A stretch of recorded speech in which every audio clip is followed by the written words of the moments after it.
नमस्कार दर्शक बंधु आपण समस्त को मो चैनल को पुणी थे स्वागत करुच्ची। दर्शक बंधु प्रत्येक घरे विभिन्न प्रकार लोक विशेष रही था। समाज आपण माने विभिन्न प्रकार लोक देखुथिबे। समस्त चिंताधारा गोटे प्रकार केबे मध्य होई नथिबो। दर्शक बंधु ठीक सही परी प्रत्येक घरे सकारात्मक ऊर्जा रही बोली किछि आपण माने गारंटी देई परिबे नाही। तेबे आपणक घरे नकारात्मक ऊर्जा को किपरि बाहर करिवे, किपरि जानिबे जे आपणक घरे नकारात्मक ऊर्जा अछि।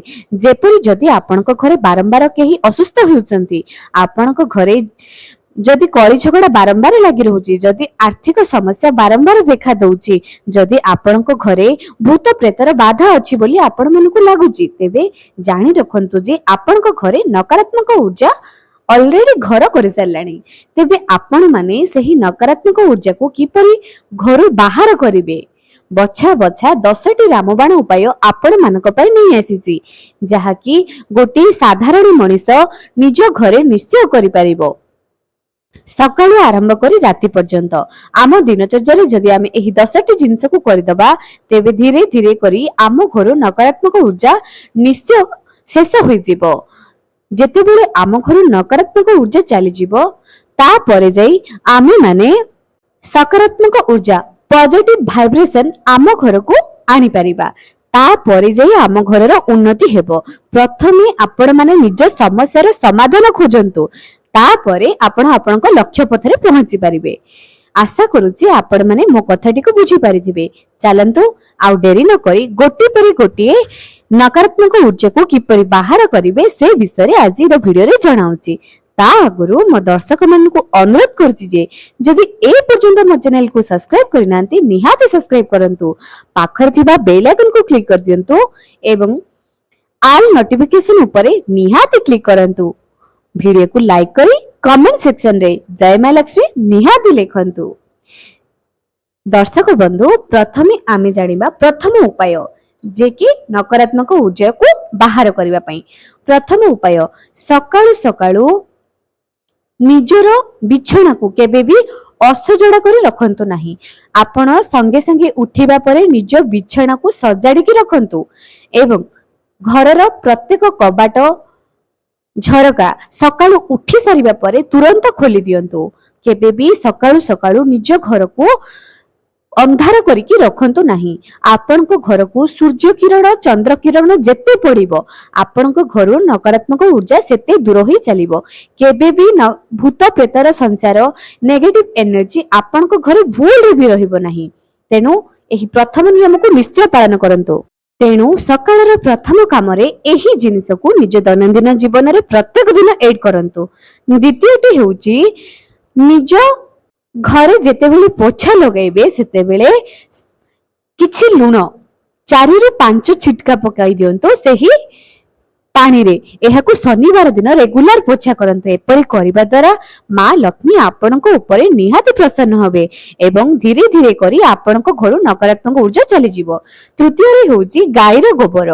गाईर गोबर को आनी करी आपण माने सुखाई दियंतो एवं सकाळु सकाळु जेतेबेले उठिबे किछि पानी पकाई दियंतो। से पानी रे गाईर गोबर को पके निज दांड द्वारे सिंचन करंतु। एपरि करिबा द्वारा आपनक घरे केबे भी नेगेटिव एनर्जी प्रवेश करि परिबो नाही।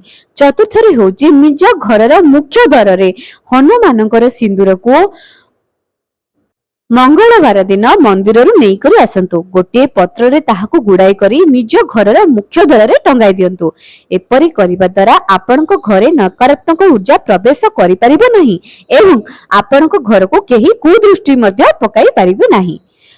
पंचम उपायटी एया अटे जे निज घरे सकाळ एवं संध्या समय रे निहाती दीप प्रज्वलित करंतु एवं सकाळ एवं संध्या समय रे निजे भजन पढ़ंतु किबा न पढ़ंतु किबा निज घरे जदि आपण माने सबु बेले भजन सकाळ एवं संध्या समय रे लगाई करी रखिबे, आपनक घरे केबे भी नेगेटिव एनर्जी प्रवेश करि परिबो नाही।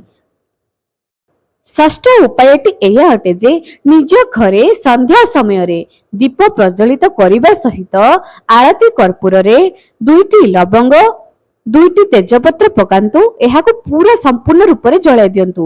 ପୁରା ଘର ସାରା ଏହାକୁ ବୁଲାଇ କରି ବାକି ଯାକୁ ଯାହା ବି ବଞ୍ଚିବ ନିଜ ଘରର ମୁଖ୍ୟ ଦ୍ୱାର ଆଗ ଟିକେ ବୁଲାଇ କରି ଫିଙ୍ଗି ଦିଅନ୍ତୁ କିମ୍ବା କୌଣସି ଗଛରେ ଏହାକୁ ଦବାଇ ଦିଅନ୍ତୁ। ମନେ ରଖନ୍ତୁ ଆପଣ ଯେପରି ଏହାକୁ ସ୍ପର୍ଶ କରିବେ ନାହିଁ। ଏହା ଯଦି ଆପଣ ଗୋଟିଏ ସପ୍ତାହରେ ଥରେ କରନ୍ତୁ ପଛେ, କିନ୍ତୁ ନିଶ୍ଚୟ କରନ୍ତୁ। ଧୀରେ ଧୀରେ କରି ଆପଣଙ୍କ ଘରୁ ନକାରାତ୍ମକ ଊର୍ଜା ନିହାତି ଚାଲିଯିବ। ସପ୍ତମ ଉପାୟଟି ଏଇଆ ଅଟେ ଯେ ଆପଣଙ୍କ ଘରେ ସବୁବେଳେ ଯଦି କଳି ଝଗଡ଼ା ଲାଗି ରହୁଛି, ସୁନ୍ଦର କାଣ୍ଡକୁ ସନ୍ଧ୍ୟା ସମୟରେ ଲଗାଇ କରି ଶୁଣନ୍ତୁ। ସମସ୍ତେ ଶୁଣନ୍ତୁ। ଗୋଟିଏ କଥା କହୁଛି, ଯେତେବେଳେ ଆପଣମାନେ କିଛି ଉପାୟ ଆରମ୍ଭ କରିବେ, ଆପଣଙ୍କ ଘରେ ଯେଉଁ ନକାରାତ୍ମକ ଊର୍ଜା ନକାରାତ୍ମକ ଶକ୍ତି ଥିବ, ସେ କଣ କରିବ, ଆପଣଙ୍କୁ ଭଲ କାମ କରିବା ପାଇଁ ଦେବ ନାହିଁ। ସେ କଣ କରିବ ନା ଆହୁରି ଅସୁବିଧାର ସାମ୍ନା କରାଇବାକୁ କହିବ। ଆପଣଙ୍କ ଘରକୁ ଆହୁରି ଅସୁବିଧା ଆସିବ। ତ ଆପଣ ମାନେ ଭାବିବେ କି ନାଇଁ, ମୁଁ ଏସବୁ କରୁଛି ବୋଲି, ପୂଜା ପାଠ କରୁଛି ବୋଲି ମୋ ସହିତ ଖରାପ ହେଉଛି। ଆପଣଙ୍କୁ ନକାରାତ୍ମକ ଶକ୍ତି ପ୍ରଭାବିତ କରିବ ଯେ ଏହି ପୂଜା ପାଠରୁ ନିବୃତ୍ତ ରୁହ।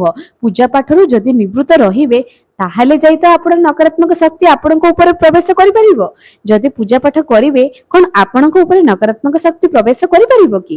ସେଥିପାଇଁ ଜମା ମଧ୍ୟ ଡରନ୍ତୁ ନାହିଁ। ପ୍ରତ୍ୟେକ ଦିନ ସନ୍ଧ୍ୟା ସମୟରେ ସୁନ୍ଦର କାଣ୍ଡର ପାଠ କରନ୍ତୁ। ଯଦି ଆପଣଙ୍କ ଘରେ ଅଷ୍ଟମ ଉପାୟଟି ଏଇଆ ଅଟେ ଯେ ଯଦି ଆପଣଙ୍କ ଘରେ ଆପଣମାନଙ୍କୁ ଏଇଆ ଲାଗୁଛି ଯେ ଘରର ଉନ୍ନତି ହେଉନାହିଁ, ଆର୍ଥିକ ସମସ୍ୟା ବାରମ୍ବାର ଲାଗି ରହୁଛି, ଗୋଟିଏ କାମ କରନ୍ତୁ। ସକାଳୁ ଉଠି ସାରିବା ପରେ ଗୋଟିଏ ଢାଳ ନିଅନ୍ତୁ। ସେହି ଢାଳରେ ତୁଳସୀ ପତ୍ର, ଗଙ୍ଗାଜଳ, ହଳଦୀ ପକାଇ କରି ଗୋଟିଏ ଆମ୍ବ ପତ୍ରରେ ହଉ କିମ୍ବା ଫୁଲରେ ହଉ ସେହି ପାଣିକୁ ନିଜ ଘରର ଚାରିପଟେ ସିଞ୍ଚନ କରନ୍ତୁ। ଲଗାତାର କରନ୍ତୁ। ଆପଣ ଯେତେବେଳେ ବି କରନ୍ତୁ, ସକାଳୁ ସକାଳୁ କରନ୍ତୁ କିମ୍ବା ସନ୍ଧ୍ୟା ସମୟରେ କରନ୍ତୁ, କିମ୍ବା ଯେତେବେଳେ ବି ସନ୍ଧ୍ୟା ସମୟରେ କରନ୍ତୁ କିମ୍ବା ସକାଳୁ କରନ୍ତୁ କିମ୍ବା 10ରୁ 11 ଭିତରେ କରନ୍ତୁ, କିନ୍ତୁ କରନ୍ତୁ। ଏହି କାମକୁ ଆପଣ ଦିନର ଯେଉଁ ସମୟରେ ବି କରିପାରିବେ, କିନ୍ତୁ ନିଶ୍ଚୟ କରନ୍ତୁ।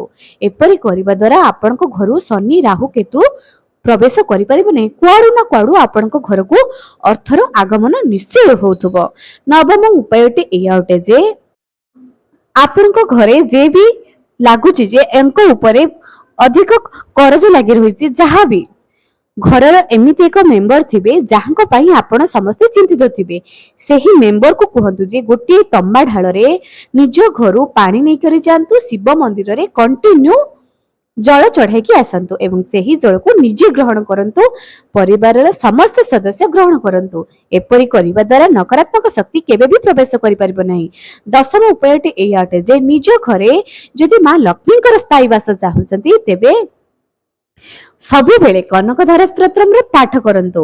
ନକାରାତ୍ମକ ଊର୍ଜାରୁ ବାହାର କରିବା ପାଇଁ ରାତ୍ରି ସମୟରେ ଶୋଇବା ପୂର୍ବରୁ ନିଜ ରୋଷେଇ ଘରେ ଗୋଟିଏ ପିତ୍ତଳ ଢାଳରେ କିଛି ଜଳ ପୂର୍ଣ୍ଣ କରି ରଖନ୍ତୁ। ତାହାକୁ ଢାଙ୍କି ଦିଅନ୍ତୁ ଏବଂ ସକାଳୁ ସକାଳୁ ମୁହଁ ଧୋଇ ସାରିବା ପରେ ତାହାକୁ ନେଇ ନିଜ ଘରର ଏରୁଣ୍ଡି ବନ୍ଧରେ ତାହାକୁ ପକାଇ କରି ନିଜ ଘରର ମୁଖ୍ୟ ଦ୍ୱାରକୁ ପାଣିରେ ଧୋଇ ଦିଅନ୍ତୁ। ଧୋଇ ସାରିବା ପରେ ରଙ୍ଗୋଲି ନିଶ୍ଚୟ ଆଙ୍କନ୍ତୁ ଏବଂ ମା ଲକ୍ଷ୍ମୀଙ୍କର ପାଦ ପଦ୍ମ ନିହାତି ଆଙ୍କନ କରନ୍ତୁ। ଏପରି କରିବା ଦ୍ୱାରା ଆପଣଙ୍କ ଘରେ ନିଶ୍ଚୟ ପବିତ୍ରତା ବାତାବରଣ ନିଶ୍ଚୟ ଆସିବ। ଆପଣଙ୍କ ଘରେ ସବୁବେଳେ ମା ଲକ୍ଷ୍ମୀଙ୍କର କୃପା ନିହାତି ଲାଗି ରହିବ। ଏହି ଉପାୟଟି ଆପଣ ମାନେ ରେଗୁଲାର କରନ୍ତୁ। ଗୋଟିଏ ଦିନ କଲେ ତ ଆପଣ ମାନେ ଏହାର ଶୁଭ ଫଳ ପାଇପାରିବେ ନାହିଁ। ଏହାକୁ ରେଗୁଲାର ବେସିକରେ କରନ୍ତୁ, ଦେଖିବେ ଆପଣଙ୍କ ଘରୁ ନିହାତି ନକାରାତ୍ମକ ଊର୍ଜା ପ୍ରବେଶ କରିପାରିବ ନାହିଁ।